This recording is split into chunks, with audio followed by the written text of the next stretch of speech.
السلام علیکم۔ ایسی مزید ویڈیو دیکھنے کے لیے ہمارے حق آفیشیل چینل کو سبسکرائب کریں، لائک کریں اور شیئر کریں۔ جزاک اللہ۔ اگر کوئی شخص ساری زندگی کوئی ایک نفلی عبادت نہ کرے، فرائض اور واجبات پر اکتفا کرے، سنتوں پر اکتفا کرے، اور ایک بھی نفلی نماز زندگی بھر نہ پڑھے، نہ کوئی نفلی صدقہ دے، لیکن واجبات اور فرائض ادا کرتا رہے، لیکن ساتھ ساتھ گناہ اس سے کبھی صادر نہ ہو، تو باوجود کہ اس نے نفلی نماز نہیں پڑھی، نوافل ادا نہیں کیے، اس کے باوجود انشاءاللہ سیدھا جنت میں جائے گا، کیونکہ گناہ نہیں ہوا اسے۔ اور ایک آدمی نفلی عبادتیں خوب کرتا رہے اور ساتھ ساتھ گناہ بھی کرتا رہے، تو نفع ٹوٹا برابر ہوتا چلا جائے گا، اس کی کوئی گارنٹی نہیں ہے کہ وہ سیدھا جنت میں جائے گا۔ لہذا معلوم ہوا کہ گناہ سے احتراز، گناہوں سے بچنا، گناہوں کا اہتمام کرنا، گناہوں سے بچنے کا، یہ نوافل سے زیادہ ضروری ہے۔ عام طور سے ہمارے دور میں جو فتنے ہیں گناہوں کے، ان میں نگاہ کا فتنہ سب سے زیادہ اشد ہے، اور گھر گھر پھیلا ہوا ہے۔ ایک ایک شخص اس فتنے کا شکار ہے۔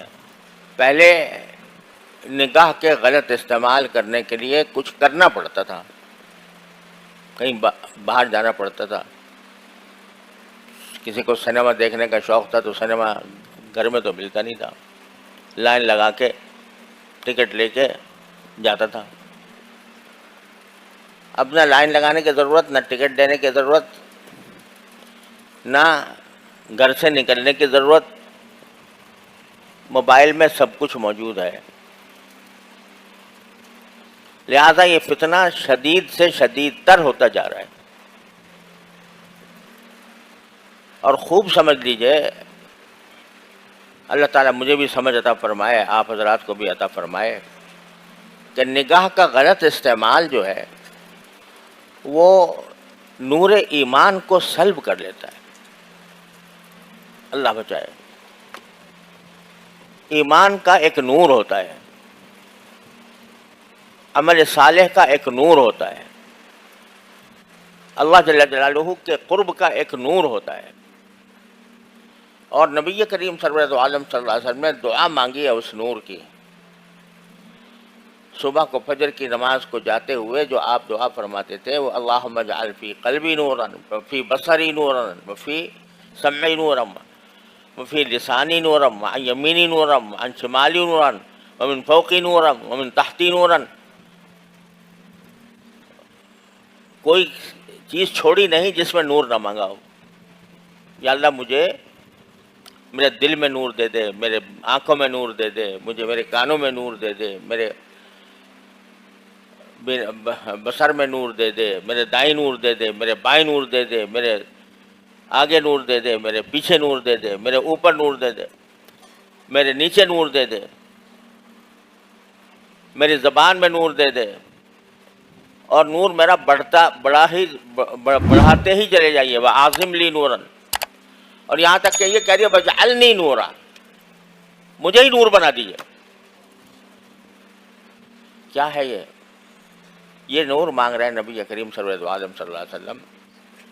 یہ کاہے کا نور؟ ایمان کا نور، تصدیق کا نور، قرب الہی کا نور، تعلق مع اللہ کا نور۔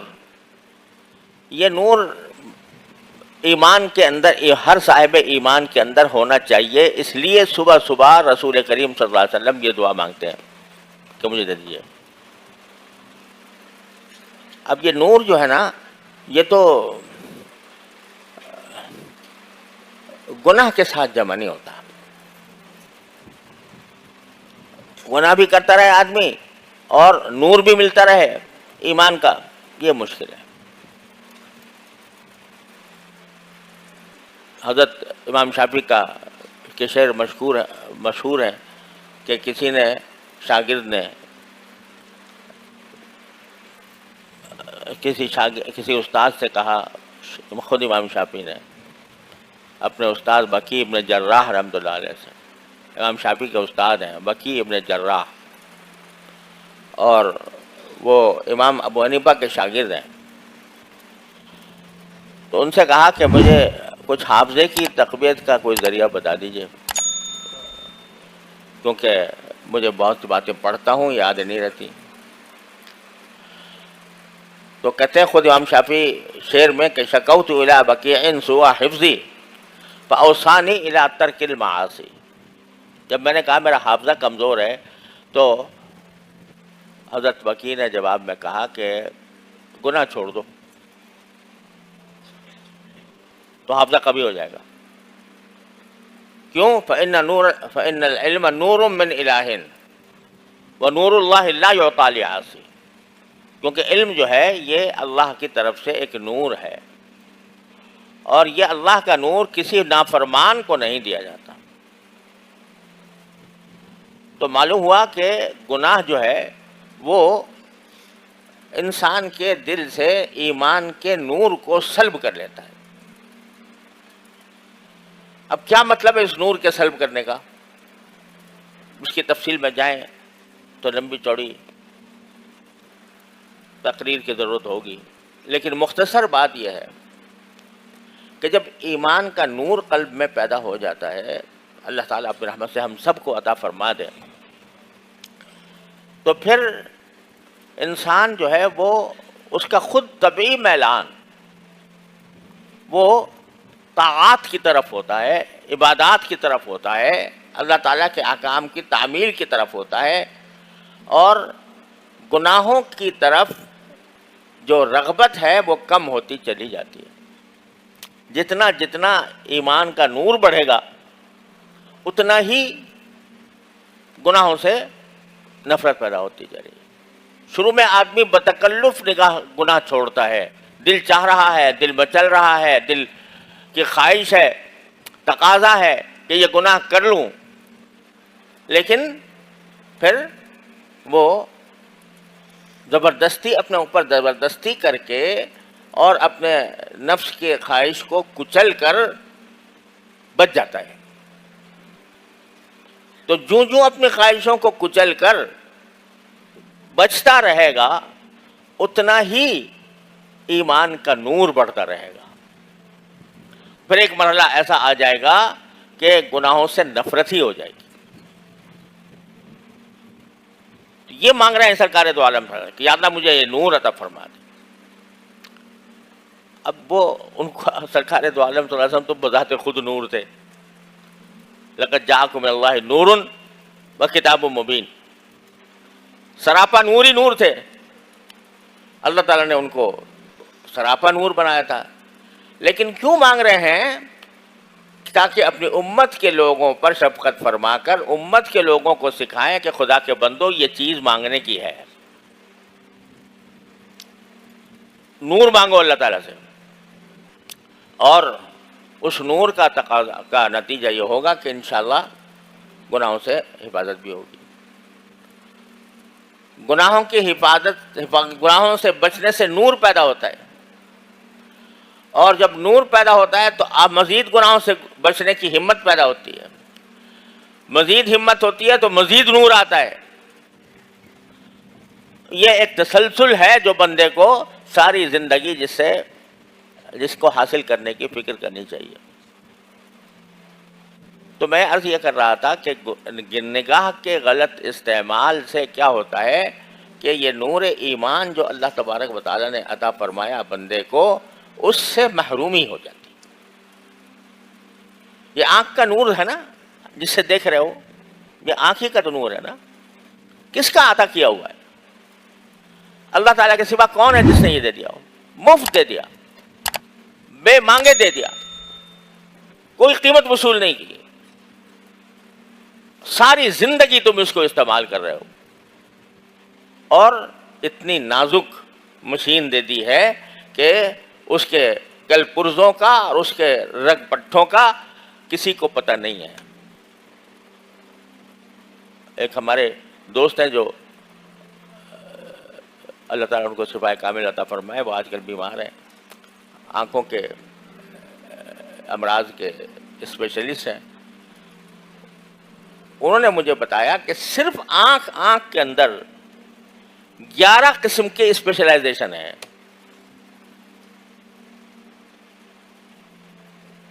اس چھوٹی سی آنکھ کے اندر جو کائنات بنائی ہے اللہ تعالیٰ نے، اس کائنات کے جو اب تک 11 قسم کے مختلف لوگ ہوتے ہیں، جو کوئی ایک چیز کا اسپیشلسٹ ہے، کوئی دوسری چیز کا اسپیشلسٹ ہے، کوئی تیسری چیز کا اسپیشلسٹ ہے، 11 قسم کے اسپیشلسٹ ہوتے ہیں. اور جب ذرا سی کوئی کھٹک ہو جائے آنکھ میں، کوئی تنکا پڑ جائے، پھر دیکھو کیا بے چینی ہوتی ہے. اگر بینائی خدا نہ کرے کسی وقت اس میں کمی آ جائے تو انسان ساری دنیا کی دولت لٹانے کو تیار ہو جاتا ہے کہ یہ میں لٹا دوں لیکن میری یہ بینائی واپس آ جائے. بے مانگے مفت دے رکھی ہے اللہ تعالیٰ نے ساری زندگی، پیدائش سے لے کر مرتے دم تک یہ چل رہی ہے.